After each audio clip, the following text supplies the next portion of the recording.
McFarland Spartan basketball is on the air. Good evening, Spartan Nation, and welcome to McFarland Boys Basketball 2016-2017. My name is Bill the Big K Cather, your play-by-play announcer. Again, just a 68-year-old two-time cancer survivor living the dream of bringing you McFarland youth activities and just waiting for ESPN to give me a call, but I'm not holding my breath. Tonight, I'll do my best to keep this telecast accurate, informative, and entertaining for your viewing pleasure as possible. Let me first give a shout-out, as I always do, to those watching in other places. We go out to Kansas City, Minneapolis, Chicago, Houston, Shanghai, China. Hi to Mark and Leah Hefty, Pennsylvania, Florida, Arizona, California, and even Colombia, South America. My son is down there. However, I've got the pleasure tonight of welcoming Brett Cather, my son, two-time as a junior and senior, first-team All-Conference, Rock Valley Conference player in that, who's going to help me with the telecast tonight. He's home for 3 weeks on holiday vacation from his new job down in Colombia, South America, where he usually watches the games. So tonight you're going to get his expert analysis as he is here to help me out with the game tonight. So he doesn't need to be watching it from Colombia, South America tonight. As well as I hope our viewing mates from Madison Edgewood tonight enjoy this telecast. Again, these telecasts can be viewed 3 ways. McFarland Cable TV, channel 982, or the second way, you can go to your computer, and these are live streamed at YouTube/McFarland Cable and pull it up. It's live streamed. Or a third option is, as I often do, tonight I'll go home and to critique myself, I'll go right to that website and replay this game and be able to view it again. Those games are on for probably up till a year or 2 from now. So for your memories, your viewing pleasure, for the kids, for people from other states, other countries, whatever, you can see we try and keep McFarland connected throughout the world in that. So special times here. Again, I do this volunteer, but I just enjoy doing it. So tonight on the outside, it's a rather balmy, I'd say, 33 degrees tonight. Didn't even wear a jacket to the game tonight. According to Mr. Gary Indiana Canalte of CBS, Mr. Bob Lindmeyer of ABC, and Mr. Al Roker of NBC. But you know what? Because who cares? Because we are looking live inside McFarland High School Gymnasium, as Brent Musburger would say, on this Thursday evening, December the 22nd, 2016, to witness tonight's battle between the Crusaders of Madison Edgewood and your McFarland Spartans. The Madison Edgewood Crusaders, a Division III school, 544 students, coached by the veteran, Mr. Chris Wetler, a true gentleman of the game. Overall, they're 2-3. They are representing the Badger Conference South. Their last game, they were defeated by Madison West, 75-65. They're led by 2 players, senior Alex Arians, averaging 18.8 points a game, and Mandela Diang, averaging 14.4 points a game. For your McFarland Spartans, a Division II school, 698 students, coached by Mr. Jeff Meinhold, assistant coach Mr. Tim King. Overall, 5-1. Their last ball game, 84-52 victory over Broadhead.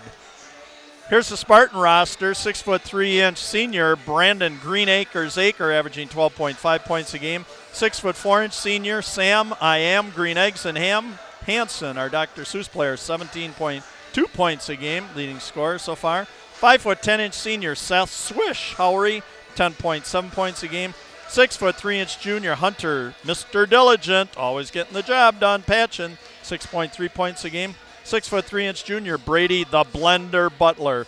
Throw every basketball skill you can think of into a blender, mix it up, and out comes Brady Butler, 6.2 points a game. 6'1" junior Nick Herbie Herbst, 3.5 points a game. 6'3" senior Nick Messi Hildebrand. Messi, not because he is, because he's a soccer star, and so Messi's favorite player, 5.6 points a game. 6'5" freshman Max, the crossing guard Hansen, standing 6'5". He'll tell you when you can stop and when you can go in the lane, 1.7 points a game.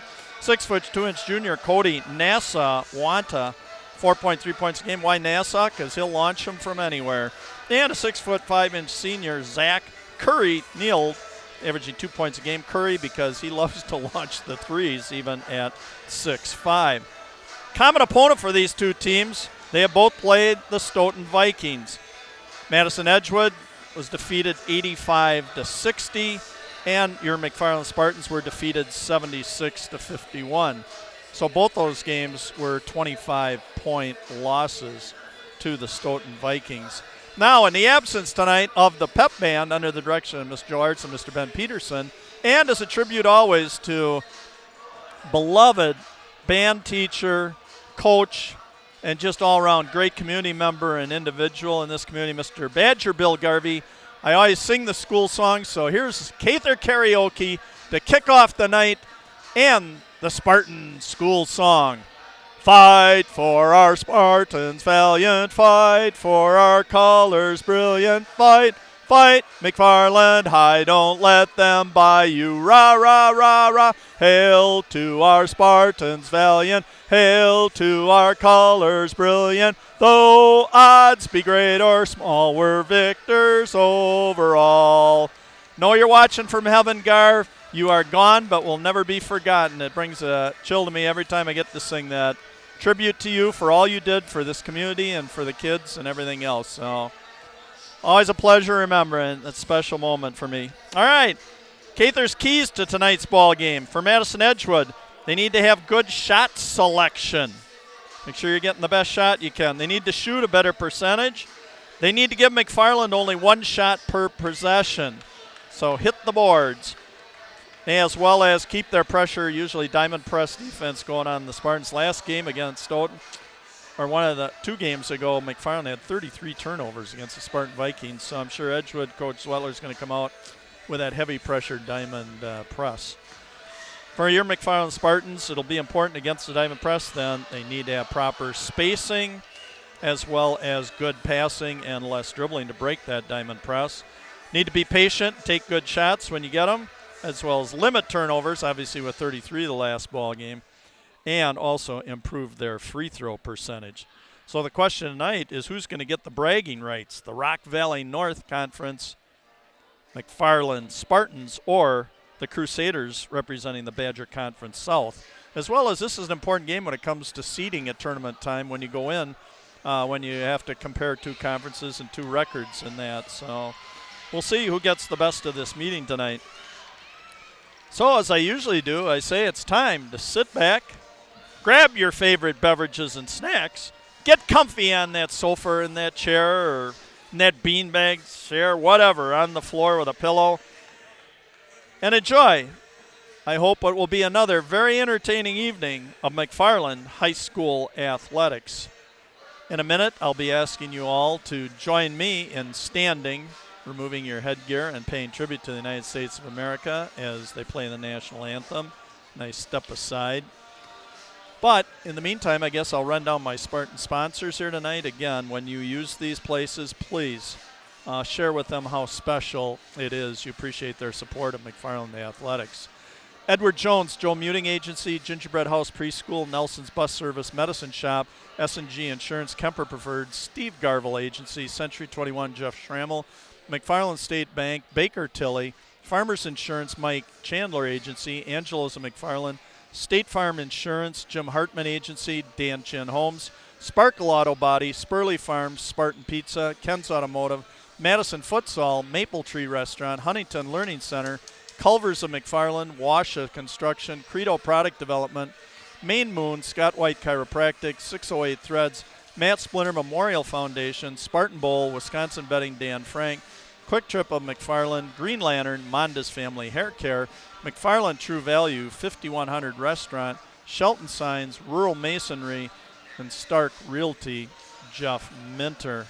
Boy, that's a long list, and that shows you what kind of a great community we have here in McFarland, the support they give our schools, and so we hope in return that people again here support them and tell them how much you appreciate the support that they give here. All right, next up, while we're waiting here, we're about 2 minutes until we get to the national anthem. So let me just repeat a couple of other things here. First off, I'm going to mention tonight my helpers and Cable 982 on the camera tonight at half court.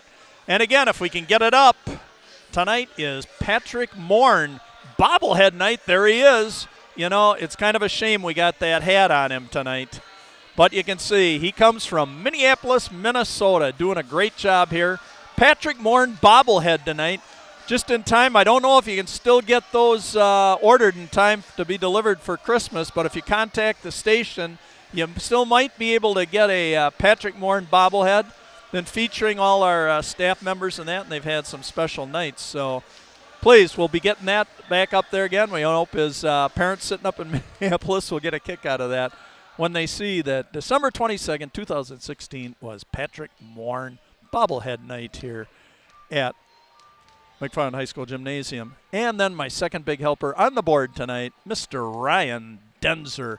He'll be putting up all the graphics and the score and everything else. So without these two guys, there would be no telecast, and they do just a wonderful job. So I'll be mentioning their names several times. So again, ever see them around town or something else, tell them how much you appreciate these broadcasts. Again, just provide a lot of special memories here for the kids as well as people, viewing areas from you name it, anywhere around the world in that. So as the teams are coming in, I'm going to step aside here for a minute. Bill the Big K Cather. I'll be joined here by my son Brett Cather and the starting lineups after the national anthem. So please, at home, stand, remove your headgear, put your hand over your heart, and pay tribute to the United States of America. And I'll be back with the starting lineups in just a minute.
All right, Bill the Big K Cather back. Public address announcer John Wells going to give the starting lineups tonight.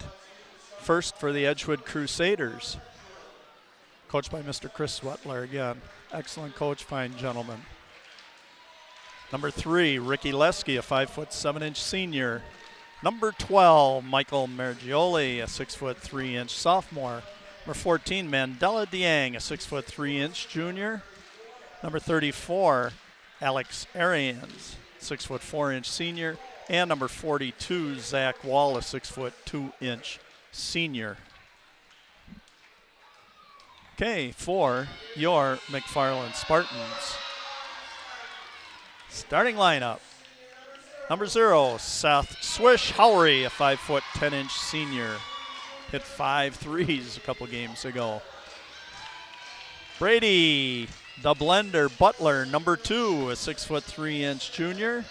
Sam I Am, Green Eggs and Ham Hansen, number 10, a 6'4" senior. Nick Messi Hildebrand, number 11, a 6'3" senior. He hit 5 threes a couple games ago. And number 21, Brandon Greenacres Aker, a 6'3" senior forward. All right, so let me welcome in my son, Brett Cather. A week ago, getting off the plane from Columbia, South America, where it was about 90 degrees, so about 110-degree difference, brother. So welcome back to the McFarland High School Gymnasium. Again, Brett and I had the pleasure of coaching all these kids, either as freshmen or in summer ball. So take it away, Brett. Yeah, thank you for having me tonight. It's a pleasure to be here. I'm obviously very excited to get to watch these guys again. For me, first look this year live, caught one of the broadcasts about a week ago against Stoughton. Saw a tough matchup there. This will be another tough one against another Badger Conference team. I'm looking forward to it. Yep, Arians, Lesky on the floor. Brett, you can probably jump in too with how it was to play against the Chris Wetler, Madison Edgewood teams when you played here. Oh, great backdoor cut. And Wall misses the reverse layup, rebounded by Sam Henson. Seth Howery down the floor. Hildebrand, Hanson, low left block. Skip it over Howery. Aker. Spartans being patient. Said that's key to them. Good shot selection here tonight. Nice take to the basket by number 21, Brandon Green-Acres. Aker, 6'3" senior, and Spartans crack the ice 2-0. 45 seconds into the ball game. Wall on top. Lesky on top. Aker doing a nice job against Wall down the low block. Arians, their leading scorer, Dieng, going baseline and got called for double dribble. Mandela Dieng, 6'3" junior, averaging 14.4 points a game. And here comes the press. And let's see how McFarland, important spacing and advancing the ball on the pass. Don't put your head down and dribble. Brady Butler, nice job, under control. Hildebrand in the corner. On top, Butler.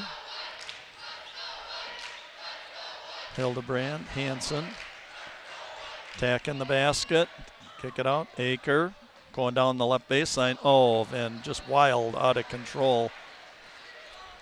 Got hung up, leaving the floor. Got to stay on the ground. Lesky, 3-ball, no good, deep, and Aker, nice rebound. Good start to the ball game for Brandon. 16-10 to go in the first half, still 2-0 Spartans. Early 2-point basket by Brandon Aker. Aker, Swish Howery, late block, turnaround by Sam Hanson, and all net. Call that a Disney shot. Swishes can come true. They can happen to you, Sam Hanson. Perfect position right there to use his length, turnaround jumper. Practices that every night of practice. Hey, that was good too, Brett. He got his shoulders and feet, turn around square to the basket.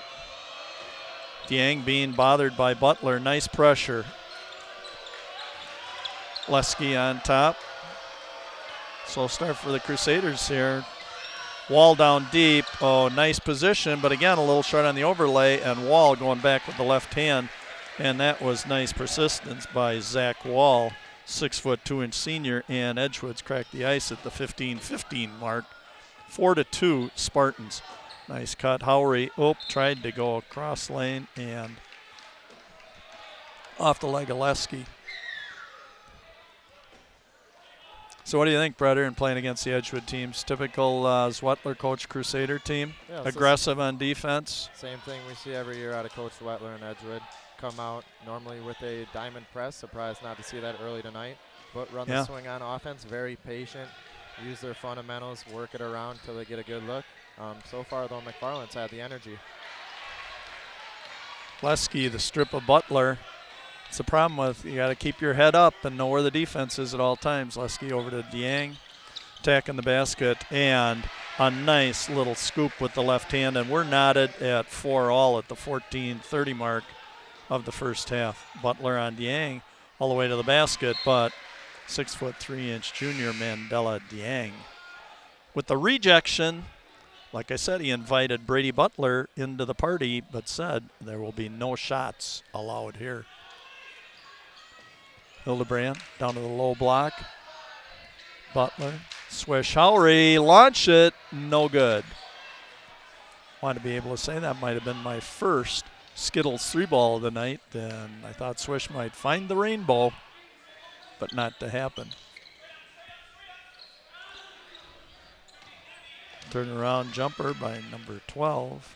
Michael Mergioli goes a little deep off the back iron. Still knotted at 4-all. 4 minutes in the first half.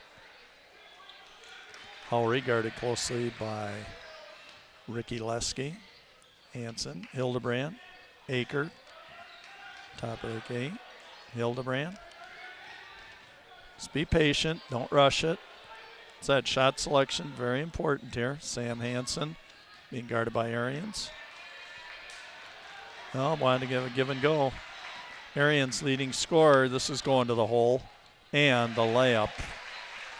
Alex Arians averaging 18.8 points a game. Has a brother now playing for Jeepers. He did play at UWM, and now he's playing. I'm trying to think of what college. Transferred. Brady Butler. Oh, nice crossover dribble and foul going down the lane. A lot of dribbling by Brady, but finally got to the basket, brother. Yeah, one thing we've seen early, McFarland moving the ball well. A lot of dribbling, a lot of passes. Need to see more attacking to the hoop. Yep. Kind of settling right now for being outside, getting a little too cute, and we've seen a few steals by Edgewood. Yep. Brady Butler averaging 6.2 points a game. Nice toss. Aaron Rodgers would say, R-E-L-A-X, relax and go through your routine. Again, thanks out again tonight. Ryan Denzer on the board, keeping us all up with our graphics, and Patrick Moore in half court on the camera. Thanks again, guys. Brady Butler to knot it up, and he does it. 2 for 2. Good job, Brady. 6-6, 13-minute mark. Goes Arians. Will pull up. Oof. And Howry putting the ball on the floor, so I guess there was no travel call there. That's the way to advance the ball with the pass. You got to be careful, though. Great hustle by number 12, Michael Margioli. Boy, was that great hustle. Leske. Oh, they gave him the bucket. Nope. Just gave him a little opening there, and I'll tell you, Ricky Leske, 5'7" senior, real quick. Saw that little lane and attacked the basket. 1 foul apiece on each team so far. Ricky Leske averaging 3.8 points a game. We're deep off the back iron. Nick Kirby-Herbst and Cody Nassa-Wanta checking in the ball game for Seth Howry and Brady Butler.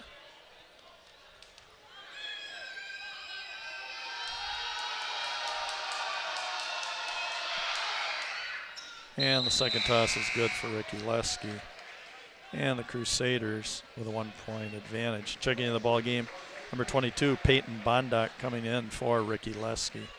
Peyton Bondock, a 6-foot senior, number 22. Yeah, basically, brother, they're just going in a man press, aren't they? Yeah, so that's very different from past years. Boy, that is different from past years. Usually you see them in the diamond press. But as we're seeing early, McFarland's doing a good job getting the basketball in, clearing everybody out, just taking their time, bringing it up one-on-one. No need to rush it. That's why they give you 10 seconds to get it up the court.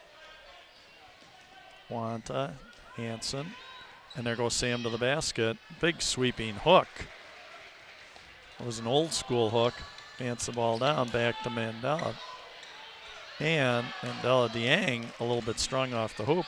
Yeah, we got a lot of lefties here for Edgewood, brother. Yes, I was at practice last night, and I heard Coach Meinhold talking multiple times. Dieng. They have about 4 or 5 lefties who play.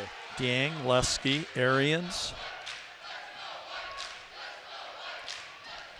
Wanta, nice backdoor cut by Herbst. Kick it out. Messy, Hildebrand. Oh, a little short, and Dieng on the hustle, and out of bounds. Good hustle by Cody Wanta, forcing Dieng into stepping on the baseline, and ball out to McFarland. Checking into the ball game, number 32, Connor Finnegan, a 6-foot senior, replacing Mandela Dieng. And also checking in will be Will Swida, 6'2" senior, number 40, replacing Zach Wall. Sure that Coach Swettler, he always winds up playing a bunch of guys in these games. Yeah, so it's obviously early in the game, but even Yep. these are the first chances for some of the kids Right. to get on the floor, and you never know what's going to happen. Sets the tone. And kind of keep everybody fresh, too. And number 30, Hunter Patchen, Mr. Diligent, keeps working until the job gets done, is checked in for McFarland.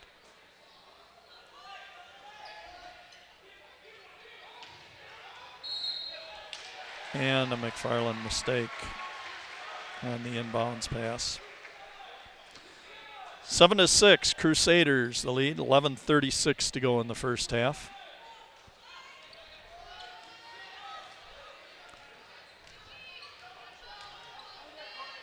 Bondoc. Arians trying to post up down low on Herbst. And nice defense by Herbie Herbst and Patchen. Good pressure on top there by the Spartans. Wanta. Herbst. All the nice defense that time by number 12, Michael Mergioli. It's almost the same exact play they looked around last time, that backdoor cut. Right. This time Edgewood was right there. Nothing going. I believe that you like to run that play yourself Yes. back in the day, and you're still using it. Sam Hansen, see now the difference on that one, he did not get square to the basket. He's kind of turned and launched it. Arians, guarded by Herbst. Bondoc. And a launch by Bondoc, and kaboom! Peyton Bondoc, 3-ball, Skittles 3-ball. He found the rainbow at the end of that. Kaboom! And that puts him up 4 points. Sam Hansen trying to match it, and no good from the deep corner. Bondoc coming down. Peyton Bondoc, 6-foot senior. Or to 40. Will Swida, and a mistake.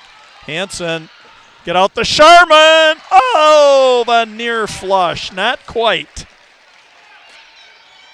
Not quite for a whole roll of Sharman there, but Sam's eyes lit up. We're at 10-8. 10-10 mark to go in the first half. Crusaders with a 2-point lead. Michael Mergioli in the corner. Got 2. Connor Finnegan up on top. Mergioli. And he's fouled by Aker. 28 feet from the basket, and Brandon Aker isn't real happy with that. Ricky Lesky going to check back into the ball game. Michael Mergioli's going to take a seat. That's an Edgewood name, Mergioli. He's got a sister who I know had some that have played, and one who's on the girls' team right now. 32, Connor Finnegan bringing the ball down the floor. Right sideline. Will Swida trying to post up, pops out. Skip over to Bondoc. And the launch, and a 3-ball by Alex Arians. He's at 5 points now. He's got a tray and a deuce, 13-8 Crusaders. And they thought Brady Butler might have pushed off. Aker, oh, honeycombed out of there. And here comes Bondoc. Lesky. Lesky going to attack the basket. And we had a push and a travel on Lesky. And I love the sportsmanship by Nick Herbst helping him up on that play. So, a little sloppy. Neither team shooting the ball extremely well, huh, brother? No, it's been back and forth early. A couple of runs here and there. I think McFarland needs to keep attacking the hoop. Both teams just need to take an extra dribble or two and get to the rim rather than settling and trying to throw it outside.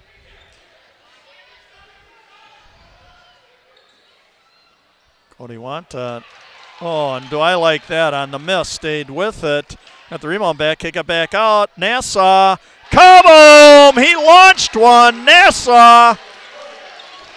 Kaboom! Cody Nassau Wanta. 13-11 at the 8:50 mark of the first half. Crusaders by 2. Finnegan. Ordelewski. Good hustle by Aker, cutting off Bondoc, coming down, and 32. No good off the back rim, and Wanta on the rebound. Finnegan a little bit deep on that 3-ball. 13-11. We expected a tight ball game here tonight. Uh-oh. This is Dieng. Is this going to get flushed? Nope. Just a nice soft touch by Mandela Dieng.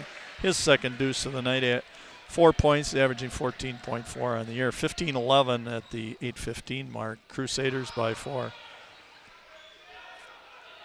There goes Aker attacking basket. Nice cross-court pass. Good passing. And Wanta again, a little deep off the back iron. And nice rebound by 22, Peyton Bondock. Mentioning his name a lot. Skip it to the corner. Connor Finnegan on the 3-ball, air ball. And nice reaction by Brandon Green. Aker.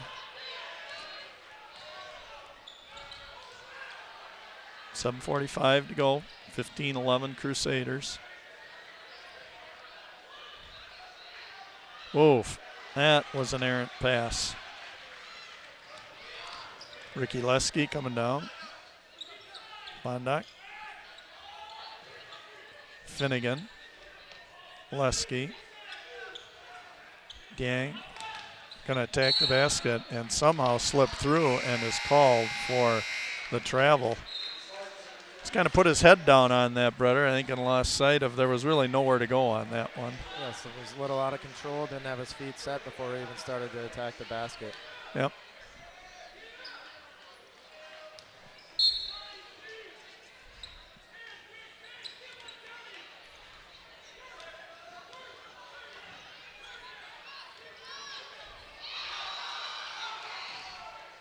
Oh, Sam Hansen.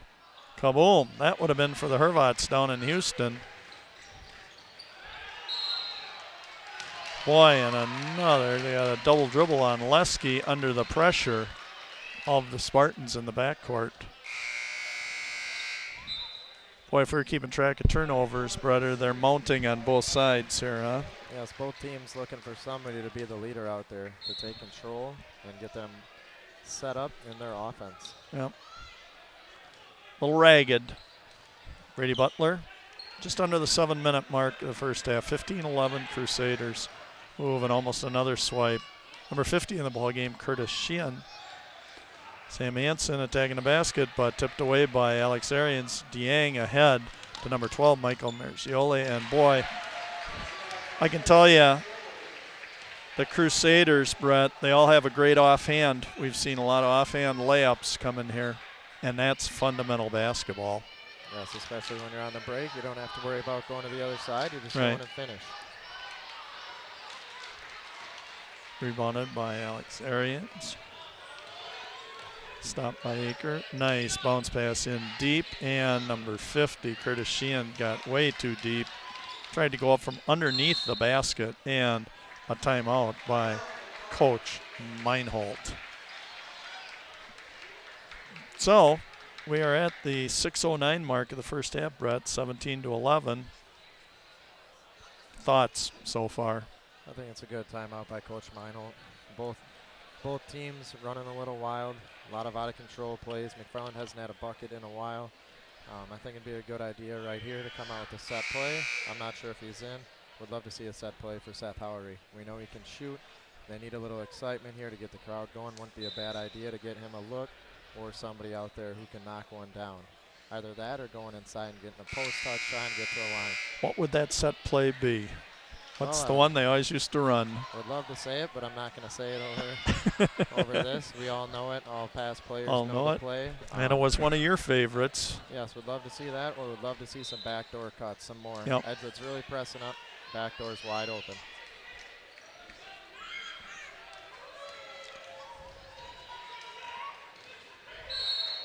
Oh, and there came the double out high, and Edgewood just getting a little too frisky there. They probably didn't even need to. Again, Sam kind of got caught out there, putting his head down, trying to do a little reverse dribble and turn right into the double team, but a reach by number 3, Ricky Lesky, his second foul. Not a lot of fouls called. 3 on Edgewood, 2 on the Spartans. So down low, nice position. Got it into Sam Hansen. His second deuce of the night, 4 points, averaging 17.2 in the year. 17-13, we're at 5:40 to go in the first half, low-scoring game. Nice post position by Michael Merzioli, and his second deuce, 4 points. Called Michael's name quite a bit tonight. He's had a good start to the ballgame. 19-13, 6-point advantage. Cody Wanta, Sam Hansen, Wanta. Stop.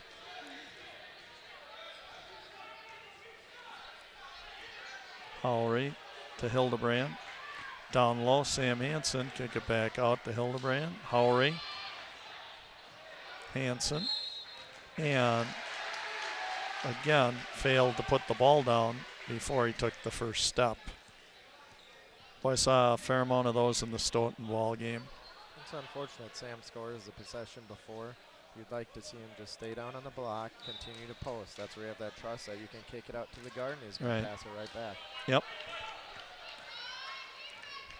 Arians guarded by Nick Hildebrand.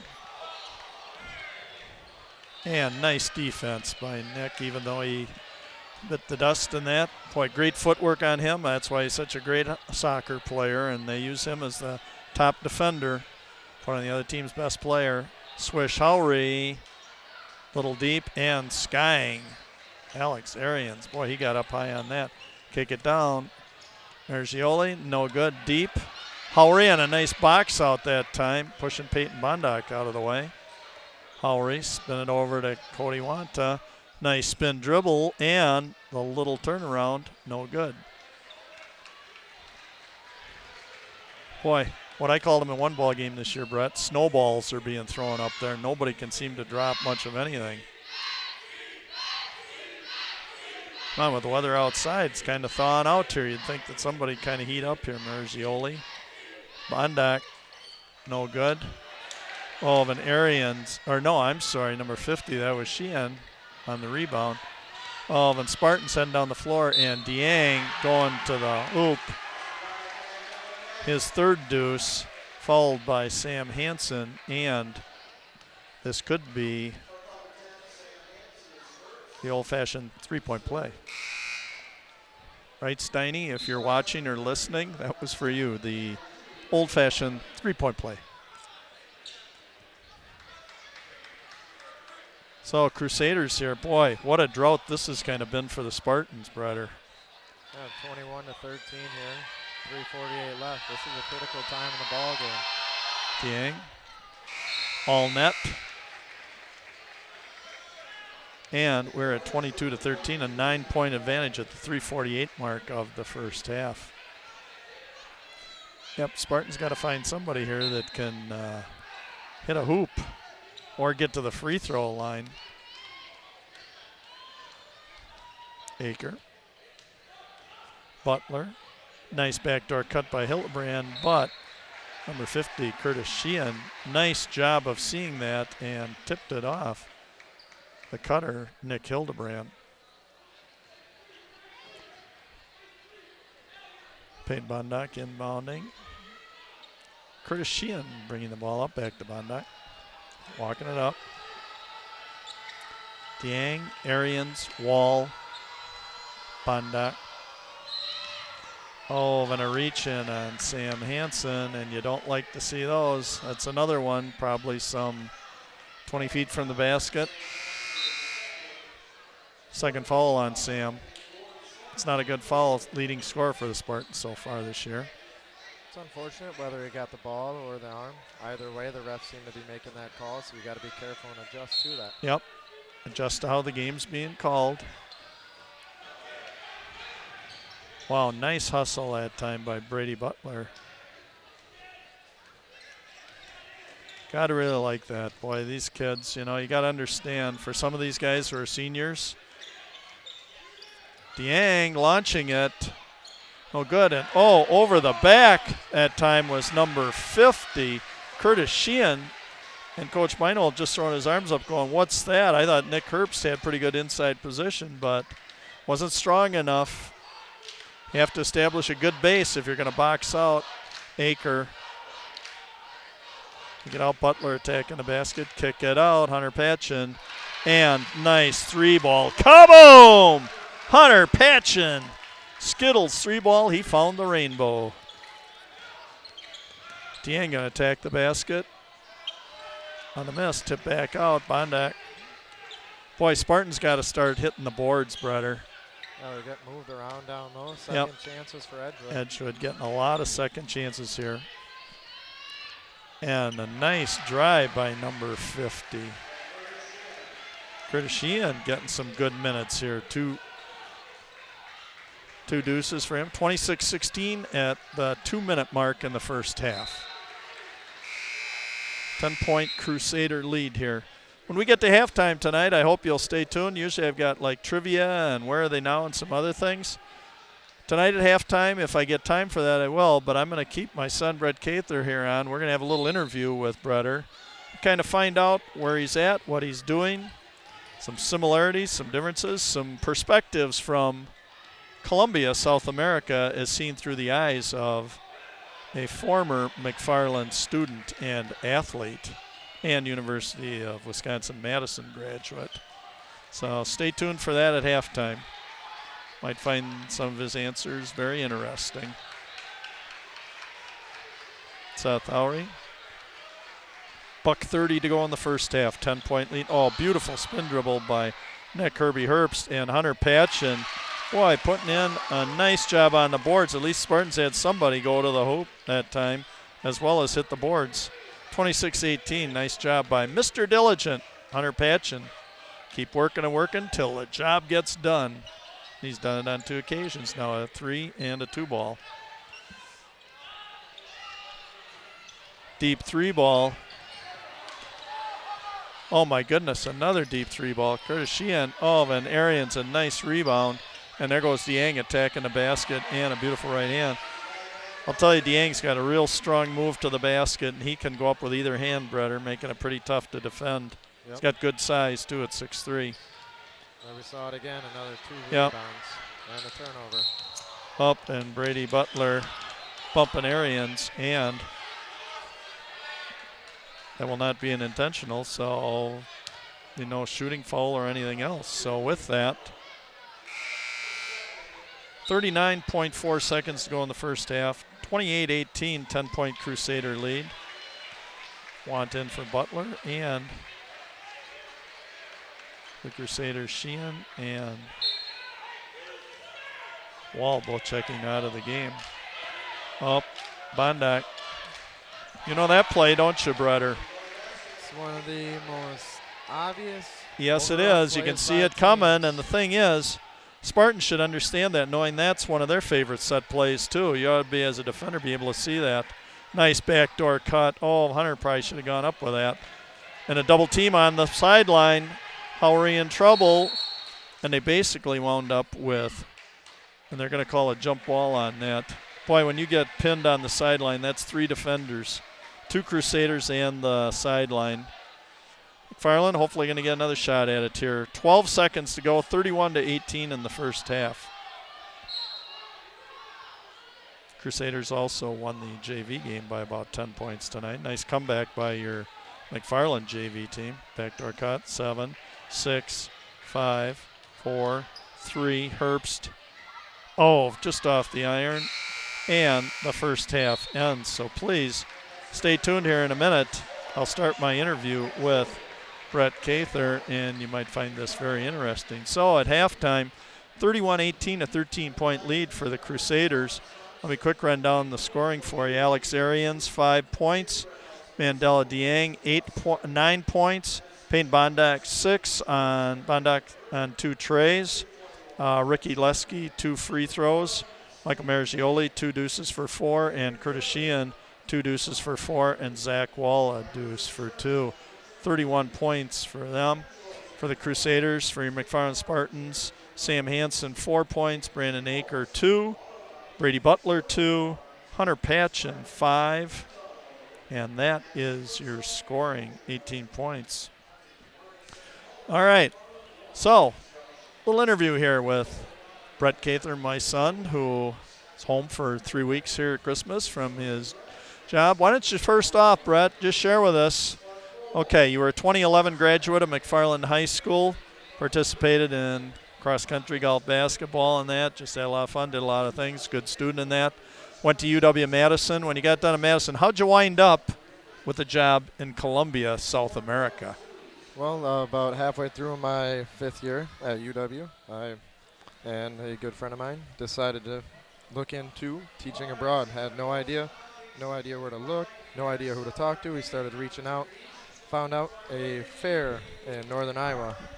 And at that fair in northern Iowa, we interviewed with a few different schools. We got very lucky. One of the schools was looking to change their physical education and health program. And from there, the rest is history. Yep. Okay, why don't you tell us what's kind of your position down there? What did they hire you and Luke, your roommate, to do? So it's the two of us. We're both phyed and health majors, kinesiology majors. And when we initially started out, we were just looking for any job that we could be phyed and health. Now down there in Columbia, Luke is a K through 5 PE and health teacher. He also deals with all the extracurricular activities. For myself, I teach 7th and 9th grade and 12th grade PE and health and a sports media class, as well as am the athletic director down there. And both are great learning experiences so far. It's been a lot of fun. Definitely have to balance my time between managing the athletic department and running and working with the kids in phyed and health. Good. Why don't you tell us, okay, we got a wide variety of sports here, obviously at McFarland High School and that. What sports are offered at the school that you are at? So I work at Carl C. Parish, and at that school we offer basketball for boys and girls, although we do not currently have a girls basketball team. We offer volleyball, boys and girls. Currently do not have a boys volleyball team. We have, of course, soccer for boys and girls. It's the biggest sport. We have the biggest turnout by far. And last but not least, we have, well, I said basketball, volleyball, soccer, and that's actually it. Softball? And softball, correct me, sorry. We have softball for high school. They do not have baseball at the high school level, something very interesting when I first got there. They do have baseball at the middle school. We started a team, really looking to build a program, maybe change that so they can play baseball at the high school level. We have about 20 to 25 elementary kids interested in baseball, so it's a sport that we're trying to grow down there, and hopefully it's only a matter of time before we have a high school baseball team. What about the size of the school, brother, compared to McFarland? Here in McFarland, we've got like 700 kids in our high school alone. What about the size of the school you're at?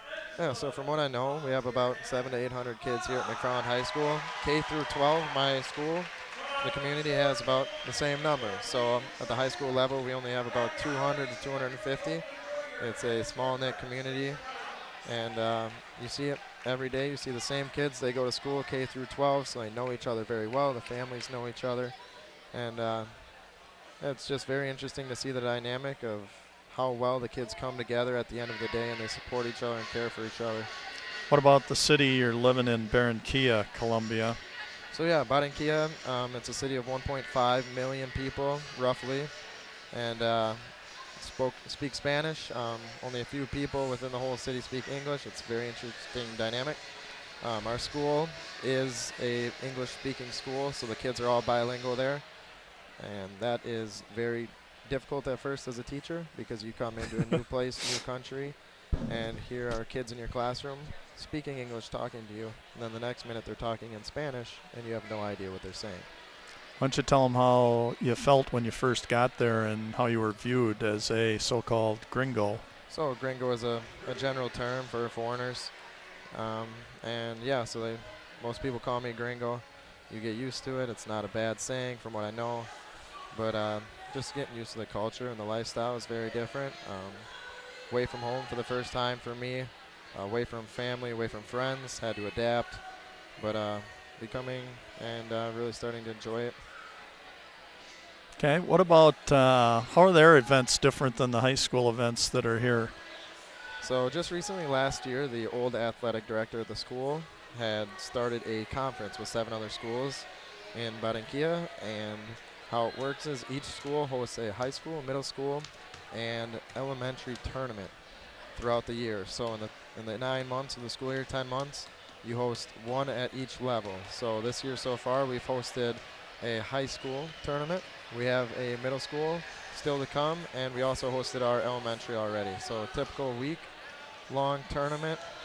As many sports and teams as possible within those 8 schools will participate. And so though we don't have an actual conference race, so to say, teams competed each week to win the tournament, win the trophy, get some bragging rights until we move on to the next school. What about how do they view the importance of sports down there as compared to America? I would say besides soccer, sports are not as important. One of the biggest things I noticed when I got there is families don't go to games. Other students don't go to games. Basically, the only people at the games are the kids playing on the field, the refs, and the coaches. So it's a very different environment. Right. What about what's their exposure to United States sports? I mean, do they watch U.S. sports on TV? Do they wear uniforms of U.S. teams? Do they want to come to America? You know, what's their relationship to United States sports, whether it be college or pro? Well, as we know with today, technology, kids are very connected to everything around the world. It's all dependent on the kid, the athlete. A lot of them are very up to date with what's going on around the world in sports, whether it be soccer, whether it be the NBA, basketball, Major League Baseball. So kids are very aware. They follow along. Being in a culture where people take care of themselves, dress very nicely, you don't see a lot of kids wearing jerseys or sports shirts of other teams, but there are kids that throughout the week will talk about a game or something that's going on. What are the uniforms that you or Luke, your roommate, wear around once in a while? We like to support the hometown teams. We wear Packer shirts, Packer jerseys. We wear Milwaukee Bucks. Giannis Antetokounmpo, we're trying to spread his name as we know he's becoming a rising superstar in the NBA. And most people have somewhat of an idea whether they know the team or the sport. Could you tell us a little bit about the cultural adaptations you've had to make as far as what about the money? Yeah, very different price of currency. living. Down there they use Colombian pesos, about 2,750 to 3,000 pesos is about $1. So for a while it took a while to get used to using that kind of money. But most people just talk in 3 or 4 pesos. If they're talking thousands, they dumb it down to make it easy. Okay. What about types of foods that you're eating or restaurants and that down there? Food in Colombia is very bland, not a lot of taste. As I have told many people here, not much salt. They do have a lot of different salsas, different things you can add to it. But just in general, the food is very bland. Okay. Hey, let me ask you one other thing, because Brett's known for starting and really keeping this going. The 8-foots in McFarland out in Egner Park. Tell them how important the 8-foot tournament is and kind of a little bit what it's about, keeping alumni together. So we have an 8-foot tournament. There's a park in McFarland, Egner Park, and the hoops are lowered. It is perfect for 3-on-3 at the park. It's been fantastic bringing kids together, kids who didn't know each other, kids who might not be basketball guys but love to play. And it's just an all-around great tournament, and it's fantastic. Every year we host it. Good. And as we host it, more and more kids get involved, and it's really cool to see the connections that they're making outside of that now. Well, so it's more of just to bring kids together in the community. So, and like I said, a lot of people, I'll tell you, that park is packed all the time. If there's, adults, everybody's using that park. It's probably the most used park in McFarland. So thanks to you, Brett, for really getting that word out about the 8-foots and that and how important that is to this community, because I don't know of any other communities that have that, and it's really neat for kids of all ages. So hope you enjoyed that little halftime interview, something a little bit different tonight, so a little different perspective on life outside of McFarland, Wisconsin, and Columbia, South America is through the eyes of a former athlete and student of McFarland Schools, Brett Cather. So back to the second half action here. And, again, our halftime score was 31-18 Crusaders. What about, Brett, changes that McFarland needs to make here? As I said, I'd like to see them get Seth Howery involved in the game. He hasn't had any looks. The few looks he's had have been forced. And continue to go down low to Sam Hansen. Seeing Sam Hansen successful on the low block, they need to get him the basketball down there. Yep. Little different defense here. Going to trap a little high, it looks like. And let's see how Coach Swettler, I can tell you, I'm sure he's got a way to attack this. And one of the ways is to have a quick guard like Ricky Lesky, that blazing speed. Arians. And kaboom, swisheroo. Alex Arians, his second tray to go with a deuce, 8 points. And that was a kaboom, a Disney 3-ball. Swisheroo. Swishes can come true. They can happen to you like they did to Alex there. 34-18. This is not the start that I'm sure that the Spartans wanted in the second half, brother. right out to a 16-point deficit out of the chute.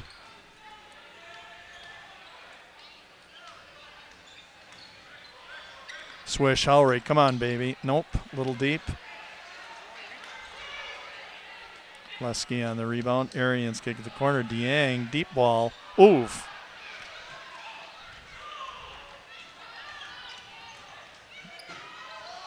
Seth Howry.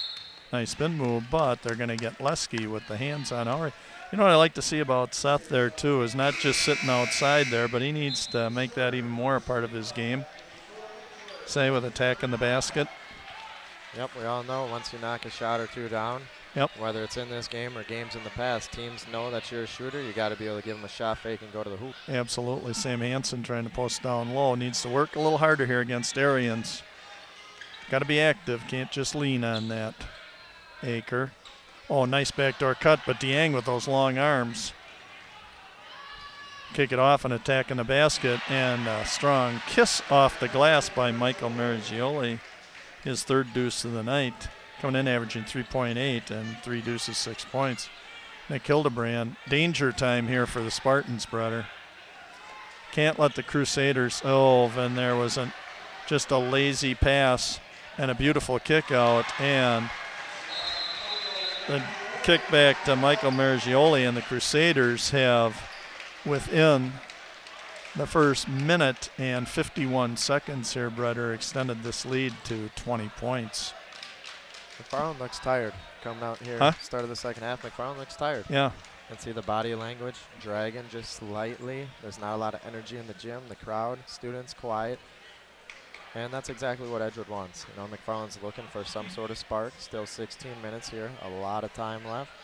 We know that McFarland can make it rain. Had about 14 or 15 threes the other night. Yeah. So the game's not over yet, but they need somebody to step up and be that spark to get people excited, to get some energy back in the gym here.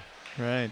I would say it's been a pretty dead crowd, don't you think, for most of the game here tonight? It hasn't been not a real loud one. And I'll tell you, the student section, I think you know from players' eyes and that how important they can be to kind of getting you pumped up too, because you know, you got a lot of friends and people like that, and they can kind of get it going over there. They even need somebody maybe in that section to kind of pick up the crowd over there, do you think? Wouldn't be bad. You need a leader, whether it's on the basketball court, whether it's in the student section, whether it's off the court. You always need people to be leaders. Yep. All right, 16:09 to go in your ball game, 38-18.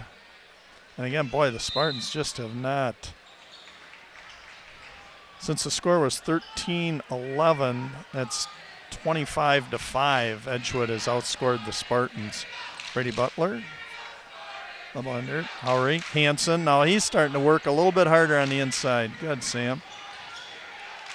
Pick and roll, but again, Brady Butler there. You cannot jump and leave the floor to pass the ball. How much trouble do you get into, Brett, once you leave the floor? Once you leave the floor, you just hope and pray that somebody's going to be there. Yep, that's right. You cannot leave the floor. Just limits you too much. Oh, and the reach in by Alex Arians as Brandon Greenacres was going to attack the basket. Little jam finger there. Aker to Hildebrand. Post it low, but nice defense. Nice defense by 42. Zach Wall diving. Keep that ball going baseline to Aker. 15:46 to go. Get out, Hildebrand. Boy, and I'll tell you, Edgewood's got a lot of energy from what I'm seeing. A lot of energy, and like we saw in the first half, they're really pressuring you way out, yep, which means spacing, because you need to have good space to allow for the back door in that space to pass the ball. I like what I saw out of Sam Hansen there on the cut, showing it, giving a target. That's what so many people do when they come through the lane, brother. They just never give a target. So got to give a target and show you want the ball. Brady Butler, nope. Rebound by Bondak. Over to Alex Arians. On the corner, Dieng, he's going to let it launch, and a little deep off the back iron again. Then Del Dieng 0 for 2 in the second half on 3 balls. Aker going to attack the basket, and a nice drive by Brandon Aker. Going baseline. Tried to give a little kiss off the glass.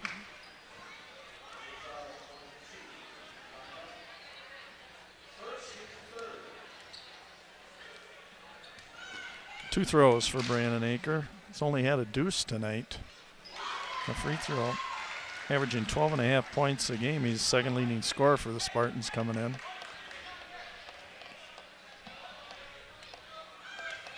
Well, I guess when you've only scored 19, not a lot of people are going to have a lot of points. And a little strong on the second toss. 15-minute mark. 38-19. Spartans have been doubled. Bondoc, Margioli, skip it to Arians. Bondoc, Arians, Bondoc. He's playing catch back and forth. That's what you can do. You can just make that zone, just keep moving. Oh, and they left wide open to Dieng. Just gave a passing lane there, turned, and just a simple little layup. 11 points for Dieng so far. 40-19. That was way too easy. Hildebrand being guarded carefully by Wall. Sam Hansen, Butler, Hildebrand, Howery.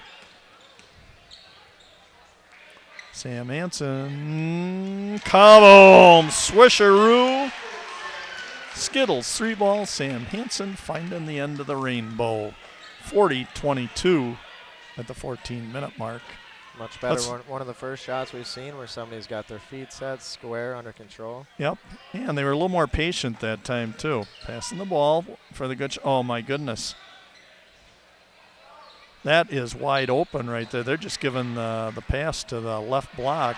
Turn around by Margioli, and that's his 5th deuce. 10 points for Michael. A nice ball game for him, 42-22.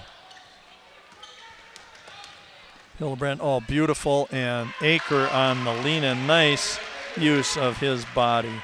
Brandon Aker looking for the old-fashioned three-point play, but didn't get it. Arian skipping it, and a bad pass. That was not good spacing. Coach Swettler just throwing his arms up.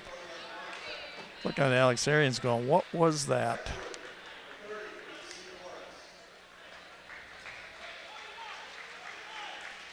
Spacing is the key to breaking a press. Gotta have it, can't get bunched. 42-24. Butler, nice drive, but then got caught up and tipped it out of bounds. Got double team going down the lane. Well, we saw it. He went to jump, thought about maybe shooting. Last second, decided to pass. It's too late. Yep.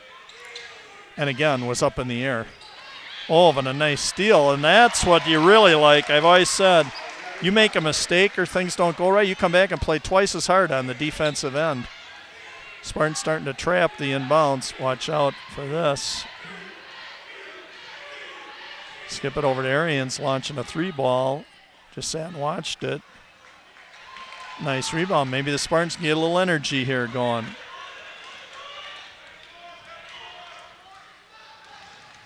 Maybe they could be like warm butter and go on a roll.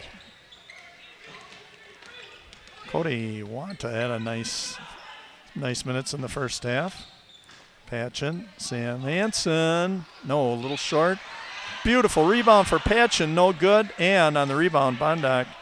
And watch out, here comes Arians. The corner, Margioli attack the basket. Nice defense by Hildebrand. And Zach Wall missed the easy pass he could have received for the layup. Cody Wanta crossover dribble. Beautiful crossover dribble by Cody Wanta. First basket of the night. Nice job by Cody. Call him NASA. Oh, Vanarian's on the layup coming back the other way.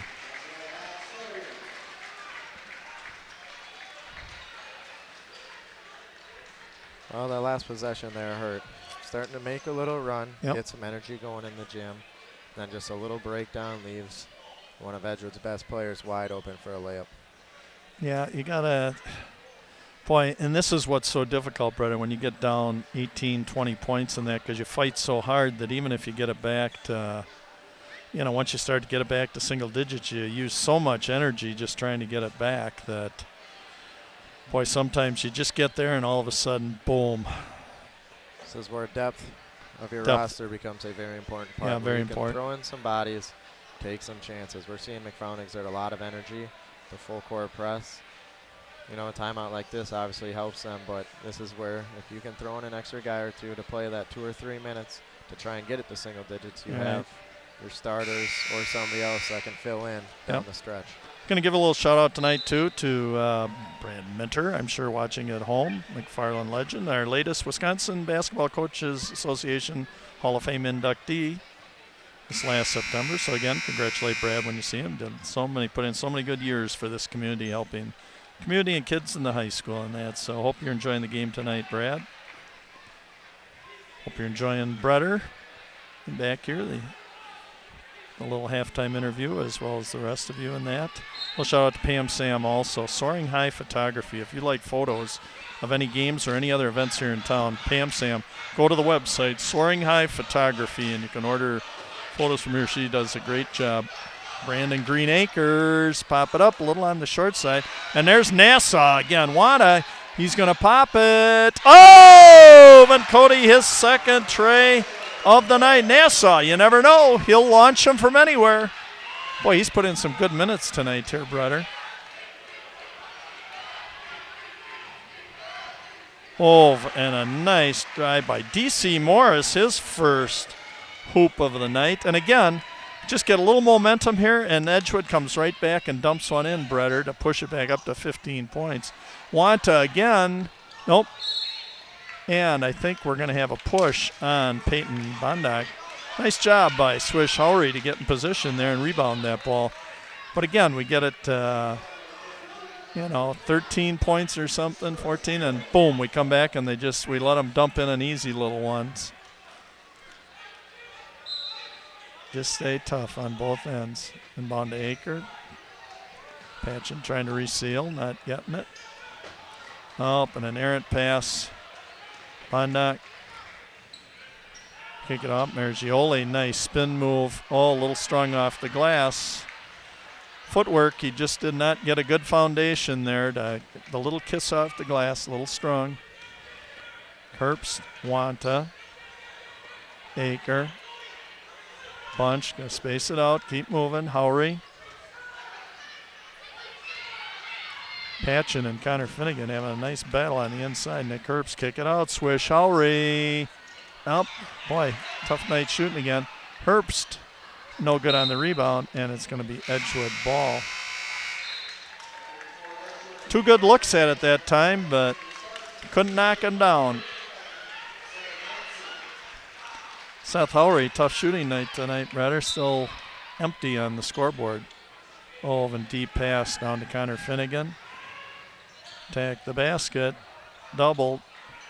Bondock, smart thing, bring it out on top. Alex Arians.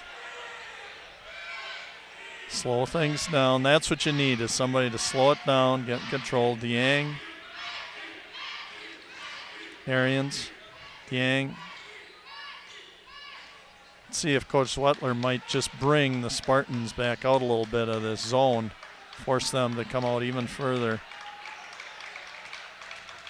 Dieng. Arians.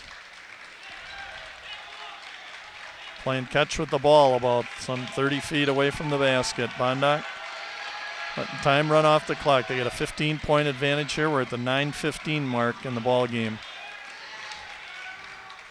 Dieng kick it back out. 3-ball on the way, no good. Oh, and the rebound missed by Arians, but Dieng bring it out. Kick it back out. 32, Connor Finnegan, no good. And nice rebound. Cody Wanta, Nassau coming off strong. Aker. And is it charge or possession? Attacking the basket. Brandon Aker drawing the 2-shot shooting foul. First foul on Mandela Dieng.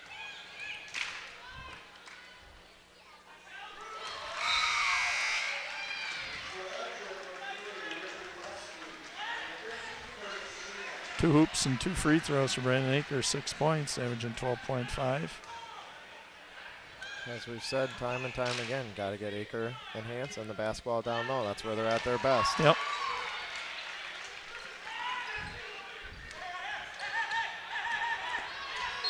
Oh, they had him pinched down here, and actually they had the baseline as a third defender down here, and they let Ricky Leski just split him. He's quick, brother. You give him a little bit, and he's gonna split it and go. It's a guy like him, when you have the double like that, you don't have to be quite as close because he can't throw over the top, so right. you can give him a little more room. Oh, and Dieng. Boy, and Edgewood continuing to launch these 3 balls. And you got Dieng, I would say same thing. They could just keep going inside with Dieng. It's a tough matchup, and now we're back to 15 again at the 8:30 mark. 48-33 Crusaders. Dieng with 13 points in the ball game. Wanta being guarded closely by D.C. Morris. Sam Hansen off to Brady Butler, and a nice deuce. Good assist by Sam Hansen, 6 points. Oh, and there goes Leski trying to dribble through 3 guys. And Dieng, nice decision. Nothing really there, so just pull it out. I would think that Coach Sweller wants ball movement and general movement, but don't be launching these 3-pointers.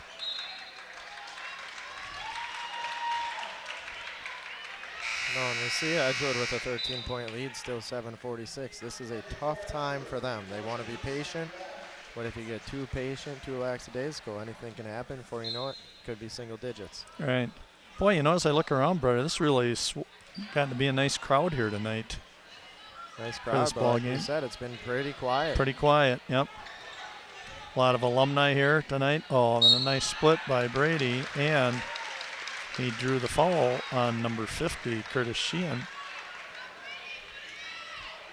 Yeah, a lot of alumni I see back here in the stands, and a lot of people back for the Christmas holidays and that.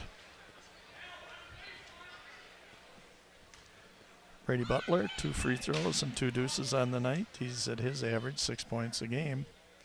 Nope. Boy, you can see it from here, can't you? And they let it go. He's got to slow down and use your routine.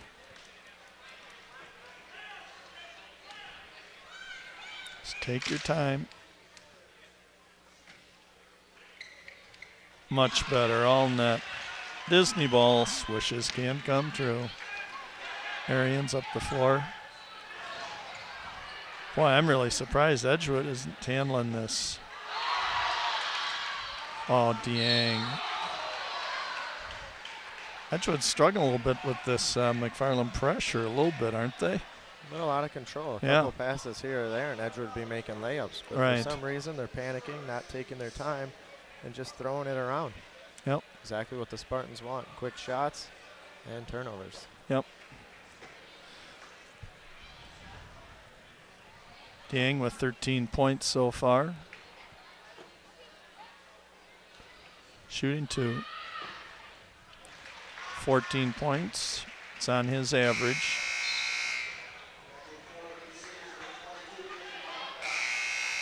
Bondock in for Arians. Hildebrand in for Wanta. Cody Wanta, nice ball game the minutes he's gotten tonight. Giving him some energy. I got Cody for a deuce and 2 trays, 8 points. Hitting the boards well. He's had some nice rebounds. Dieng, a little strong. 49-36, 13-point Crusader advantage. 7:20 to go in the ball game. They're going to attack the basket again. Boy, and Brandon's really using nice body control. And there goes Leski again. 49-38, got it down to 11. Dieng trapped in the corner.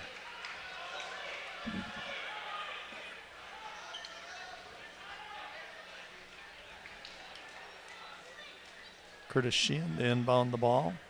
Bondak coming away in the backcourt here. As we continue to see the pressure by McFarland, only 2 team fouls. They can be very aggressive. Oh, boy, and that was an errant pass. A lot of turnovers here by the Crusaders. And there goes Aker again attacking the basket. Boy, he keeps getting that angle. Nice body control and great baseline moves. As long as they keep giving him that baseline, and we are down to single digits. 49-40 at the 6:35 mark.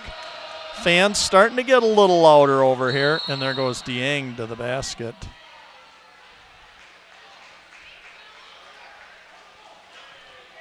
And I think it's going to be a push on Brandon Aker. Right now we're sitting with the next foul on the Crusaders will put the Spartans in the bonus.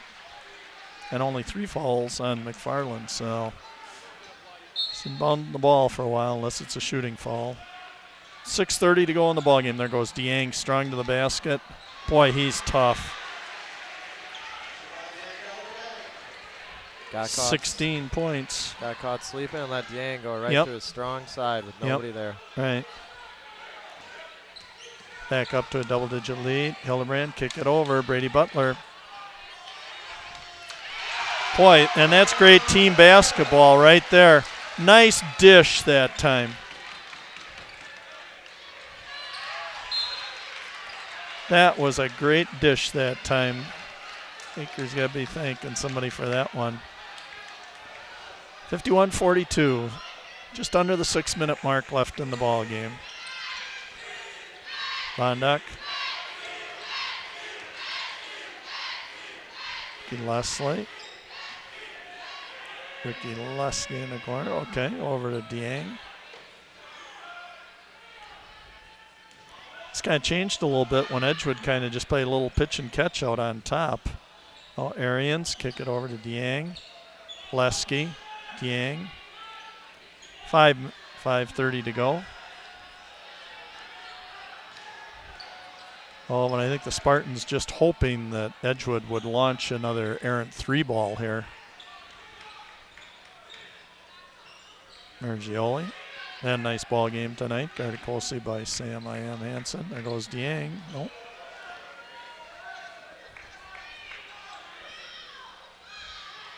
Five-minute mark. They've now held the ball for 40 seconds. With a 9-point advantage. Lesky. I know, Brother, when do you start going? They've now held the ball for 1 minute. And Dieng, and boom. And again, they gave him baseline, let him go to his strong side. And this could be, for you, Brady, the old-fashioned 3-point play. In a situation like that, Edgewood doing what Edgewood can do best. Really stall, be patient with their swing offense. What you have to do is look to trap one of the weaker guys. Obviously, everybody's going to touch the ball at some point, you would think. Finally, when that guy touches it, you have to take advantage. You can't wait until somebody like Dieng gets it. Right. They burned a minute off the clock and picked up 3 points. So now a 12-point advantage at the 4:30 mark. Swish Howery still has not found a point tonight. Arians coming down with the ball. Dieng.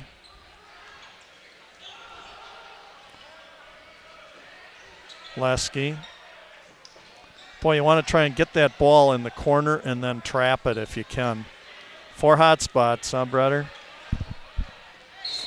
Oh, and a little push by Nick Hildebrand, but it's okay. Still not sending him back to the line. That's only the 5th foul. Again, I want to give a shout-out again to Ryan Denzer. Big night for Ryan tonight on the board. Thank you, Ryan, for all the graphics and everything else. Patrick Moore in half court. Let's get Patrick Moore in bobblehead night. See if we can get Patrick up there again. Get that nice picture of Patrick Moore from Minneapolis, Minnesota, helping us out at midcourt on the camera. There's that good-looking Patrick Moore, even though he's got the Gopher hat on. Thanks again, guys. Can't do it without you. Dieng, Lesky, Arians. Boy, if they can run another minute off the clock and get points again. Dieng, skip it. There goes Arians to the basket. Ooh, and he pushed off. Wow. I think we could see this the length of the floor, couldn't we? Although footwork Brady Butler just kind of running alongside him.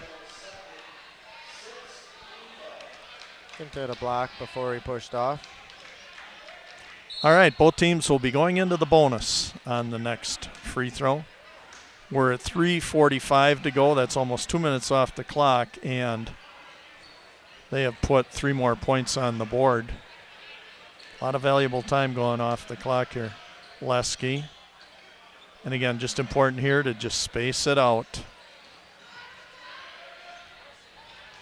Lesky. Ooh, if Arians wanted to, and you know he would as the leading scorer, but very smart decision. Oh, and there goes Dieng. I thought he was going to go lay it in, but oh, is that a beautiful look-away pass down to number 22, Peyton Bondak, and a timeout by Coach Meinhold as the lead has again grown to 14 points at the 3:11 mark. So what do you think, Breder? What kind of changed this up here? You know, it kind of I don't know what to say. We saw Edgewood become more disciplined. Yep. I mean, that's the tale of the story. McFarland continued to bring the pressure. Edgewood was much more disciplined, slowed it down. We saw Arians had a wide open look from 3. Smarter. Decided that if they continued to work the basketball around, McFarland was going to get tired, and sooner or later, look at what happened. A wide open layup. Guys rotating, taking chances. Just a very well-disciplined last offensive possession by Edgewood. Well, actually, Breder, the last 2.5 minutes have been excellent fundamental basketball. Moving the ball, spacing, and then getting the ball to your best man, or one of the best two, Dieng, and just letting him, if he's got it, attack the basket. But don't even score it until you've already run a couple minutes more off the clock. So, all right, we're at the 3-minute mark. 14-point lead, 56-42. Bragging rights, Rock Valley North, McFarland Spartans, Badger Conference South, Edgewood Crusaders. McFarland 5-1 on the year, Edgewood 2-3 on the year. Oh, Van Aker just out of control with that one. Kind of got his back turned and footwork a little mixed up. Let's see what Arians is going to do. Lesky out to Dieng, and here we're going to see patient basketball again. Movement, spacing. Dieng guarded by Butler.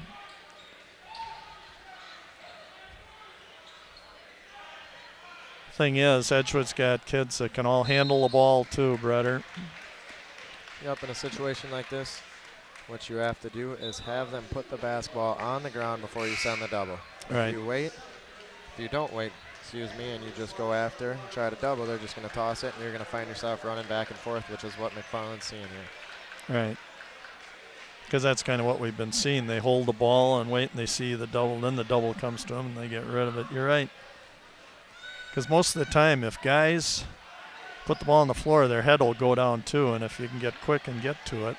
That was a break for them. Dieng missing the front end. 2:10 to go, 56-42. Swish Showery. Backdoor cut by Aker. Sam Hansen coming up short. Dieng on the rebound. And will Edgewood attack it and score it this time?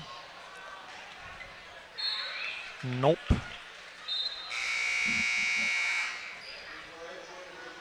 Checking in the ball game will be Max Hansen, 6'5" freshman, placing his brother Sam. Brandon Aker coming out. Brandon had a pretty nice offensive ball game tonight. Philip Robinson. Again, Breder, we had all these guys, freshman basketball.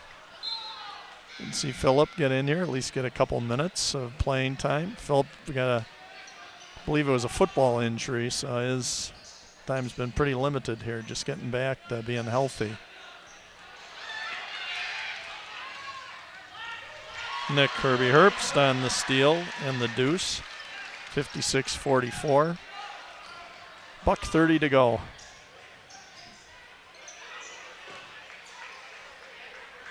Arians, Dieng. Probably a foul will be coming up here pretty soon.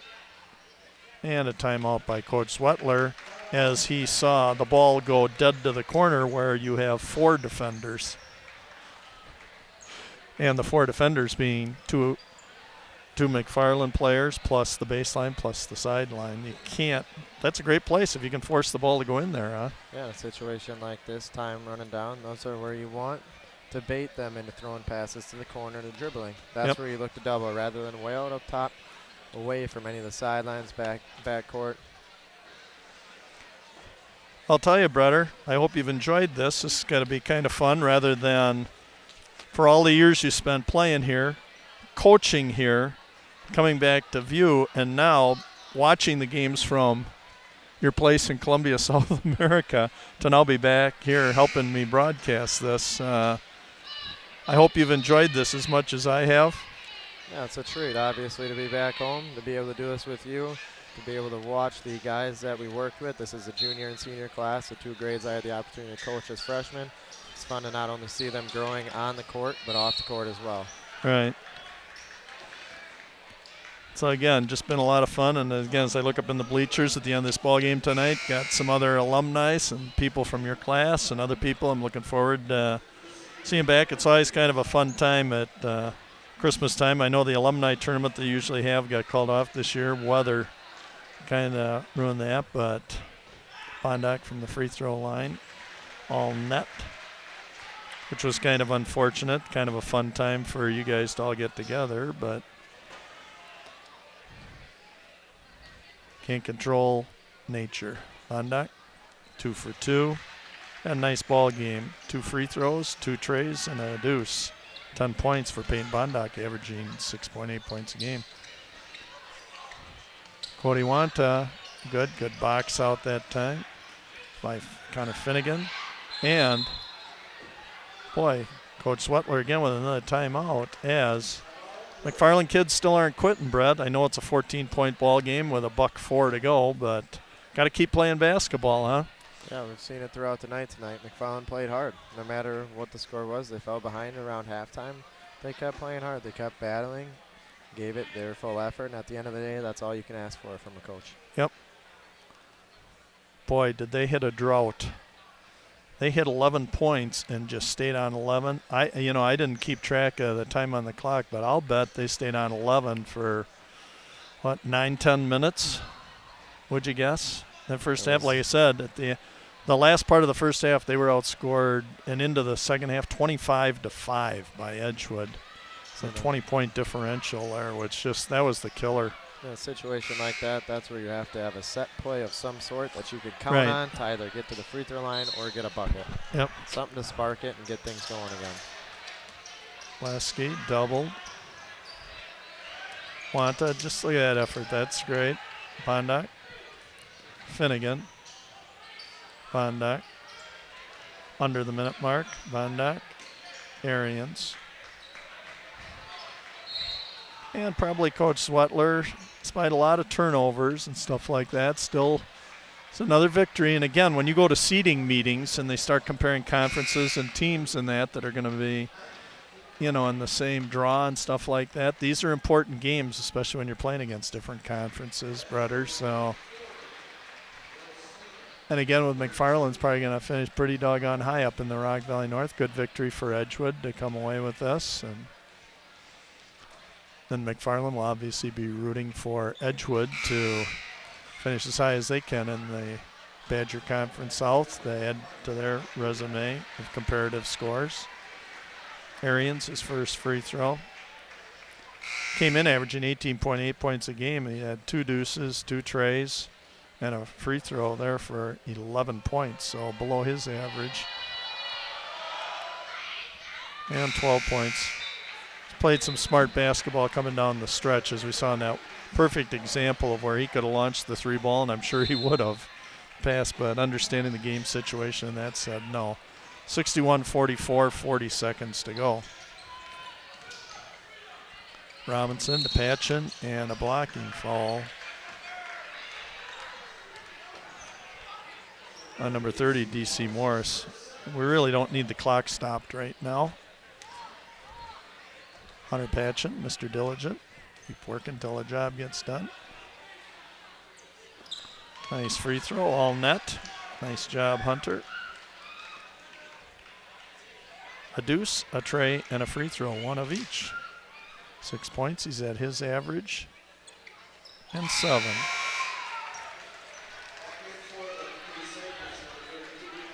Very impressive free throws there by Hunter Patchen. Worked with him a little over the Yeah, summer. he shot the ball pretty flat then, right there. Very good arc on it. Nice rotation on better the basketball. I would agree. Boy, double dribbled it. And a good steal. 25 seconds left. Philip Robinson. Wada. Whoa, my goodness. Cody Wada. 3 trays tonight. And with a deuce, 11 points for NASA. Launching them tonight. Played real hard tonight, Bretter, huh? Very Cody? hard. He was a spark for a little bit there. Yeah, He yeah. gave them some opportunities with a couple of threes, but like we saw all night, McFarland just couldn't get anything going. Kind of fun here, Bretter, isn't it, to watch these kids as we had them as freshmen in that, see where they're at right now. First free throw missed. Yep, at the freshman level, you never know Connor who's Finnegan. going to be playing in the years to come, and it's exciting to see the guys that are still sticking with it, still coming every day to practice and stay a part of it. Yep. Connor Finnegan, his first point of the game. 10.3 seconds to go. 24 checking into the ball game. Paul Quinn. Let's try to get names mentioned here. Number 20 also in the ball game, Josh Dufek. 3 ball was no good by Philip Robinson, and that is your final score. Madison Edgewood Crusaders out of the Badger Conference 62. Your McFarland Spartans 49 on a balmy 35-degree evening on Thursday, December 22nd, 2016. Bretter, I'll let you kind of give some final comments or thoughts about being back here in tonight's ball game and saying hi to anybody that you'd like to, and then I'll put a little wrap on it and we'll be done for the evening. That was fantastic. Happy to be back, obviously. It was great to see all these guys out here playing hard. Like I said before, at the end of the day, playing hard as a coach is all you can ask for. The result may not show exactly what they were looking for tonight, but it's a long season. Could face Edgewood down the road, and that might be the more important game than the game tonight. You take what happened on the court, you learn from it, you continue to grow as a team. One of the things that I heard the other night from Coach Meinholt was how this group has come together as a team, both on the court and off the court. And that's the most important thing. As the season goes on, you have a lot of ups and downs, and if you can stick together and be close, you can put something special together at the end of the year. You create memories that last just a lot longer than just now. So it's been fantastic to be back, like I said. I'll continue to be supporting these guys as I worked with them, and you know, it's a family here. We all support each other, whether you've played in the past, whether you're playing now, or whether you're in the youth. And you continue to support each other, continue to hope the best for the community. So it was fantastic. Happy to be home. Well, it's great. I know just everybody's real proud of what you've been doing. And in fact, like you said, you've been stepping out of your comfort zone here, but just great what you're doing, and the fact that you stay in touch with the community here and Facebook and a lot of other things and that, and coming back here, you're a real positive influence on not only the people here, but the people that you're working with down in Columbia. So we all wish you the best, and we know that you'll keep following us on future telecasts and that. So again, tonight's final score was Edgewood Crusaders 62, McFarland Spartans 49. Question's been answered. It was a victory for the Badger South over the Rock Valley North tonight. So again, I'd like to extend a huge heartfelt thanks to my Cable 982 staff, Patrick Morn on the camera at half court, as well as Ryan Denzer tonight on the board, and also again tonight, Patrick Morn bobblehead night. Final comments if you want to slap Patrick's bobblehead up there again, Ryan. I appreciate it. So, my hope is that this telecast provided you, the viewing public, with another enjoyable evening of McFarland youth sports, and for the kids participating, another special memory for them. Again, I feel honored and privileged to be given this opportunity. So be sure to either tune in here, get here in person, or tune in for our next telecast, which will be next Friday, December 30th, boys basketball against the Elks of Elkhorn.